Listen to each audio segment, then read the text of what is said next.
All right, gang, so this week we're going to answer a fun one. It is, how can I invest without taking any risk whatsoever?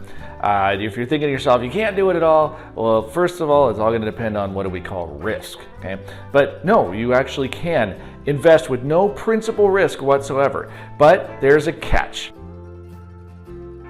Okay, I'm not going to say you're going to make a ton of money doing it, but it is possible, and here's how. And no, it does not involve running off and dumping money in a bank and getting a CD.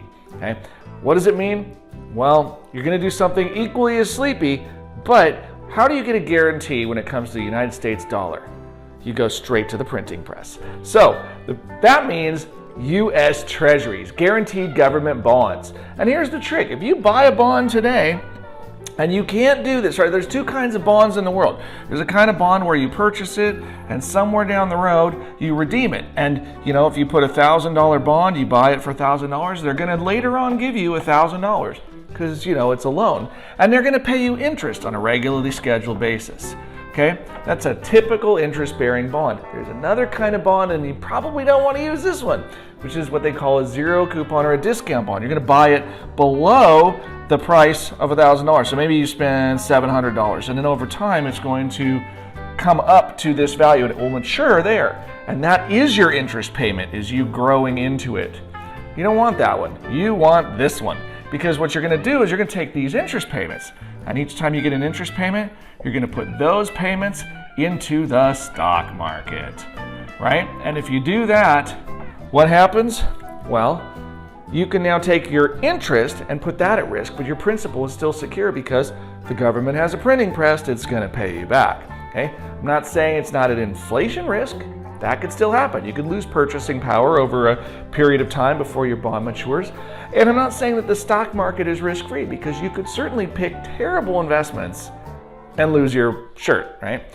But you could also pick the next Microsoft or Amazon or Google or Apple or something like that and go to the moon with it.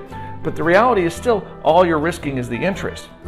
Now, are you doing some mental accounting? There's somebody that's going to say, well, you know, they're still technically at risk, okay? But it's which risk? Is it a risk of loss? Well, no, it's just a risk of loss of purchasing power, or you may lose your interest because you pick investments that go bankrupt.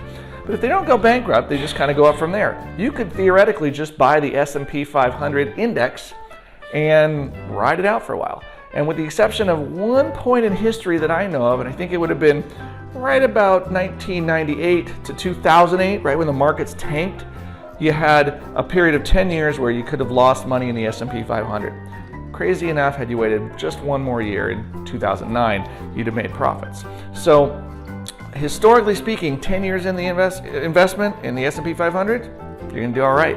So if you really want to invest without taking any risk at all, this is the trick. Now, why don't more people talk about it? I don't know. I mean, I heard about this thing, it was almost 20 years ago when I was first introduced to this. And it used to be, hey, you could buy insurance products, or you could do this, you know, invest in treasuries, or buy treasuries and invest the interest. And it worked so well, we all forgot about it. But sure enough, this is an oldie but goodie. It still works to this day. So if you are really hyper paranoid about principal risk, but still want to be able to participate at least somehow in the opportunity to make more than just bank rates of interest, which are, there's your ticket. It's all right. If you got other ideas, hit me up in the comments and let me know. As always, we love it when you like, subscribe, share with friends, that kind of stuff. Check out the various social contacts and you know all the stuff our editor puts in here because she's awesome. So yeah, do that. And until next time, let me know. This is Dave Littlejohn. We'll catch you later.